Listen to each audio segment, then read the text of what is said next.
Chapter 3. Huts on the Beach. Jack was bent double. He was downed like a sprinter, his nose only a few inches from the humid earth. The tree trunks and the creepers that festooned them lost themselves in a green dusk 30 feet above him, and all about was the undergrowth. There was only the faintest indication of a trail here, a cracked twig, and what might have been the impression of one side of a hoof. He lowered his chin, stared at the traces as though he would force them to speak to him. Then, dog-like, uncomfortably on all fours yet unheeding in his discomfort, he stole forward 5 yards and stopped. Here was a loop of a creeper, with a tendril pendant from a node. The tendril was polished on the underside. Pigs passing through the loop brushed it with their bristly hide. Jack crouched with his face a few inches from this clue and then stared forward into the semi-darkness of the undergrowth. His sandy hair, considerably longer than it had been when they dropped in, was lighter now, and his bare back was a mass of dark freckles and peeling sunburn. A sharpened stick about 5 feet long trailed from his right hand, and except for a pair of tattered shorts held up by a knife belt, he was naked. He closed his eyes and raised his head and breathed in gently with flared nostrils, assessing the current of warm air for information. The forest and he were very still. At length he let out his breath in a long sigh and opened his eyes. They were bright blue eyes. That in his frustration seemed bolting and nearly mad. He passed his tongue across his dry lips and scanned the uncommunicative forest. Then again he stole forward and cast this way and that over the ground. The silence of the forest was more oppressive than the heat, and at this hour of the day there was not even the whine of insects. Only when Jack found himself rousing a gaudy bird from a primitive nest of sticks was the silence shattered and the echoes set ringing by a harsh cry that seemed to come out of the abyss of ages. Jack himself shrank at this cry with the hiss of indrawn breath, and for a minute became less a hunter than a furtive thing, ape-like among the tangle of trees. Then a trail. The frustration claimed him again, and he searched the ground avidly. By the bole of a vast tree that grew pale of flowers on a grey trunk, he checked, closed his eyes, and once more drew in the warm air. And at this time his breath came short. There was even a passing pallor in his face, and then the surge of blood again. He passed like a shadow under the darkness of the tree, and crouched, looking down at the trodden ground at his feet. The droppings were warm. They lay piled among turned earth. They were olive green, smooth, and they steamed a little. Jack lifted his head and stared at the inscrutable masses of creeper that lay across the trail. Then he raised his spear and sneaked forward. Beyond the creeper, the trail joined a pig run that was wide enough and trodden enough to be a path. The ground was hardened by an accustomed tread, and as Jack rose to his full height, he heard something moving in it. He swung back on his right arm and hurled the spear with all his strength. From the pig run came the quick, hard patter of hoofs, and a castanet sound, seductive, maddening, the promising of meat. He rushed out of the undergrowth and snatched up his spear. The pattering of pigs' trotters died away in the distance. Jack stood there, streaming with sweat, streaked with brown earth and stained by all the vicissitudes of a day's hunting. Swearing, he turned off the trail and pushed his way through until the forest opened up a little, and instead of bald trunks supporting a dark roof, there were light grey trunks and crowns of a feathery palm. Beyond these was the glitter of the sea, and he could hear voices. Ralph was standing by a contraption of palm trunks and leaves, a rude shelter that faced the lagoon, and seemed very near to falling down. He did not notice when Jack spoke. "Got any water?" Ralph looked up, frowning, from the complication of leaves. He didn't notice Jack even when he saw him.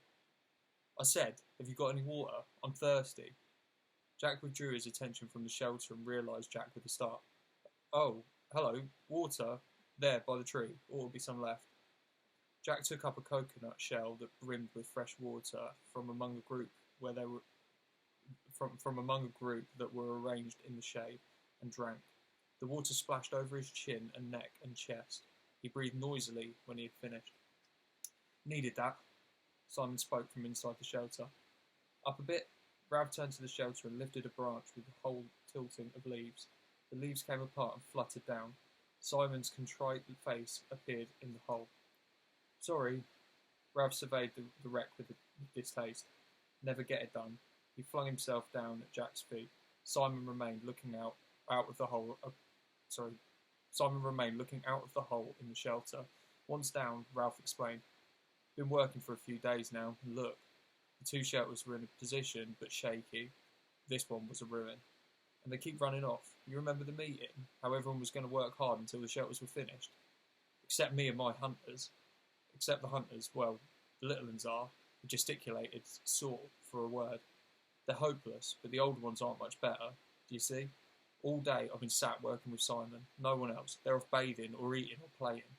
Simon poked his head out carefully. "You're chief. You tell them off." Ralph lay flat and looked up at the palm trees in the sky. "Meetings. Don't we love meetings? Every day, twice a day, we talk." He got on one elbow. "I bet if I blew this conch this minute they'd come running. Then we'd be, very solemn, and someone would say they ought to build a jet, or a submarine, or a TV set. When the meeting was over, they'd work for just 5 minutes and wander off and go hunting." Jack flushed. "We want meat." "Well, we haven't got any yet, and we want shelters. Besides, the rest of your hunters came back hours ago. They've been swimming." "I went on," said Jack. "I let them go. I had to go on. He tried to convey the compulsion to track down and kill that was swallowing up. That was swallowing him up. I went on, I thought, by myself. The madness came into his eyes again. I thought I might kill. But you didn't. I thought I might." Some hidden passion vibrated in Ralph's voice. "But you haven't yet." His invitation might have passed as casual, were it not for its undertone. "You wouldn't care to help with the shelters, I suppose. We want meat, and we don't get it." Now the antagonism was audible. "But I shall, next time. I've got to get a sparb on this spear. We wounded a pig and the spear fell out. If we could only make barbs. We need shelters." Suddenly, Jack shouted in rage, "Are you accusing?" "All I'm saying is we've worked dashed hard, that's all." They were both red in the face and found looking at each other difficult. Ralph rolled onto his stomach and began to play with the grass. "If it rains, like when we've dropped in, we need shelters, all right. And then another thing, we need shelters because of the..." He paused for a moment, and they both pushed their anger away. He then went on with the safe, changed subject. "You haven't noticed, have you?" Jack put his spear down and squatted. "Notice what?" "Well, they're frightened." He rolled over and peered into Jack's fierce, dirty face. "I mean, the way things are, they dream. You can hear them. Have you been awake at night?" Jack shook his head. "They talk and scream, the little ones, even some of them, as if it wasn't a good island." Astonished at the interruption, they looked up at Simon's serious face. "As if," said Simon, "the beastie, or the snake thing, was real, remember?" The two older boys flinched when they heard the shameful syllable. Snakes were not mentioned now. They were not mentionable. "As if this wasn't a good island," said Ralph slowly. "Yeah, that's right." Jack sat up and stretched out his legs. "They're batty. Crackers, remember when we went on exploring?" They grinned at each other, remembering the glamour of the first day. Ralph went on. "So we need shelters as a sort of home." "Yeah, that's right." Jack drew up his legs and clasped his knees and frowned in an effort to attain clarity. "All the same, in the forest, I mean, when you're hunting, not when you're getting fruit, of course, but when you're out on your own." He paused for a moment, not sure if Ralph would take him seriously. "Go on." "If you're hunting, sometimes you catch yourself feeling as if..." He flushed suddenly. "There's nothing in it, of course, just a feeling. You can feel as if you're hunting, but being hunted, as if something's behind you all the time in the jungle." They were silent again, Simon intent, Ralph incredulous and fairly indignant. He sat up, rubbing one shoulder with a dirty hand. "Well, I don't know."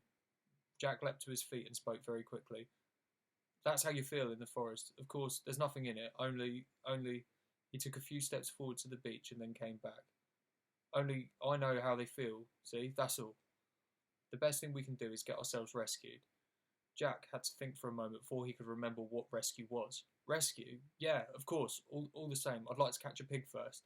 He snatched up his spear and dashed it into the ground. The opaque, mad look came into his eyes again. Ralph looked at him critically through a tangle of fair hair. "So long as your hunters remember the fire..." "You and your fire!" The two boys trotted down the beach and turned, back at the water's edge, looking back at the pink mountain.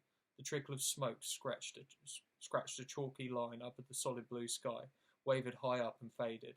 Ralph frowned. "I wonder how far off you could see that." "Miles. We don't make enough smoke. The bottom part the bottom part of the trickle, as though conscious of their gaze, thickened into a creamy blur which crept up the feeble column. They've put, they've put on green branches, muttered Ralph. I wonder. He screwed up his eyes and swung around to search the horizon. Got it. Jack shouted so loudly that Ralph jumped. What? Where? Is it a ship? But Jack was pointing to the high declivities that led down from the mountain into the flatter part of the island. Of course. They'll lie up there. They must do. When the sun's too hot. Ralph gazed, bewildered at his rapt face. They'd get up high up, and in the shade, resting during the heat, like cows at home. I thought you saw a ship. We could seal up on one, paint our faces so they wouldn't see, perhaps surround them, and then indignation took away from Ralph's control. I was talking about smoke. Don't you want to be rescued? All you can talk about is pig, pig, pig. But we want meat. And I work all day with nothing but Simon, and you come back and you don't even notice the huts. I was working too, but you like it, shouted Ralph. You want to hunt, while I... They faced each other on the bright beach, astonished at the rub of feeling. Ralph looked away at first, pretending to be interested in a group of little uns on the sand. From beyond the platform came a shouting of the hunters in the swimming pool. On the end of the platform was Piggy, lying flat, looking down into the brilliant water. People don't help much. He wanted to explain how people were never quite what he thought they would be. People don't help much. He wanted to explain how people were never quite what you thought they were. Simon, he helps. He pointed at the showers. All the rest rushed off. He's done as much as I have. Only Simon's always about. Ralph started back to the shelters with Jack by his side. Do a bit for you, muttered Jack, but I do have to bathe. Don't bother. But when they reached the shelters, Simon was not to be seen. Ralph put his head in the hole, withdrew it, and turned to Jack. He's buzzed off. Got fed up, said Jack, and gone for a bathe. Ralph frowned. He's queer, funny. Jack nodded, as much for the sake of agreeing as anything, and by tacit consent they left the shelter and went towards the bathing pool. And then, said Jack, when I've had a bathe and something to eat, I'll trek over to the other side of the mountain and see if I can see any other traces. Coming? But the sun's nearly set. I might have time. They walked along, two continents of experience and feeling, unable to communicate. If I could only get a pig, I'll come back and go on with the shelter. They looked at each other, baffled, in love and hate. All the warm salt water of the bathing pool, and the shouting and the splashing and laughing were only just sufficient to bring them together again. Simon, whom they expected to find there, was not in the bathing pool. When the other two had trotted down the beach to look back at the mountain, he had followed them for a few yards and then stopped. He stood frowning at a pile of sand on the beach, where somebody had been trying to build a little house or a hut. Then he turned his back and walked into the forest with an air of purpose. He was a small, skinny boy, his chin pointed, and his eyes so bright they had deceived Ralph into thinking him delightfully gay and wicked. The coarse mop of black hair was long and swung down, almost concealing a low, broad forehead. He wore the remains of shorts, and his feet were bare like Jack's, always darkish in colour. Simon was burned by the sun, and a deep tan that glistened with sweat. He picked his way up the scar, past the great rock where Ralph climbed on the first morning, then turned off to his right among the trees. He walked with an accustomed tread through the acres of fruit trees, where the least energetic could find an easy, unsatisfying meal. The flower and fruit grew together on the same tree, and everywhere was the scent of ripeness and the booming of millions of bees at pasture. Here, the little uns who had run after him and caught up with him. They talked, cried out unintelligibly, lugged him towards the trees. Then, amid the roar of bees in the afternoon sunlight, Simon found for them the fruit they could not reach, pulled off the choicest from up in the foliage, and passed them back down to the endless outstretched hands. When he had satisfied them, he paused and looked around. The little uns watched him inscrutably double over handfuls of ripe fruit. Simon turned away from them and then went where the just perceptible path led him. Soon, high jungle closed in. Tall trunks bore unexpected pale flowers all the way up the dark canopy where life went on clamorously. The air here was dark too, and the creepers dropped their ropes like the ringing of floundered ships. His feet left prints in the soft soil, and the creepers shivered throughout their lengths when he bumped them. He came at last to a place where more sunshine fell. Since they had not got far to go for light, the creepers had woven a great mat that hung at the side of an open space in the jungle. For here, a patch of rock came close to the surface and would not allow more than little plants and ferns to grow. The whole space was walled with dark, aromatic bushes and was a bowl of heat and light. A great tree, fallen across one corner, leaned against the trees that still stood, and a rapid climber flaunted the red and yellow sprays right at the top. Simon paused. He looked over his shoulder as Jack had done at the close ways behind him, and glanced swiftly round to confirm he was utterly alone. For a moment his movements were almost furtive. Then he bent down and wormed his way into the centre of the mat. The creepers and bushes were so close that he left his sweat on them, and they pulled together behind him. When he was secure in the middle, he was in a little cabin screened off from the open space by a few leaves. He squatted down, parted the leaves, and looked out into the clearing. Nothing moved but a pair of gaudy butterflies that danced round each other in the hot air. Holding his breath, he cocked a critical ear to the sounds of the island.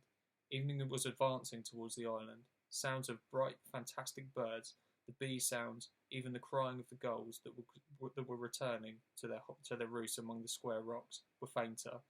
The deep sea, breaking miles away on the reef, made an undertone less perceptible than the susurration of the blood. Simon dropped the screen of leaves back into place. The slope of the bars of honey-coloured sunlight had decreased. They slid up the brushes and passed over the green candlelight buds, and moved up towards the canopy, and darkness thickened under the trees. With the fading of the light, the riotous colours died, and the heat and the urgency cooled away. The candle buds stirred.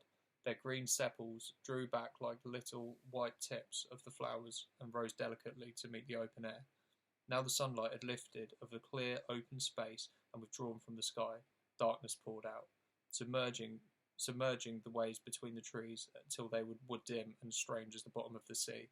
The candlebuds opened their wide, white flowers, glimmering under the light and the prick down from the first stars. Their scent spilled into the air and took possession of the island.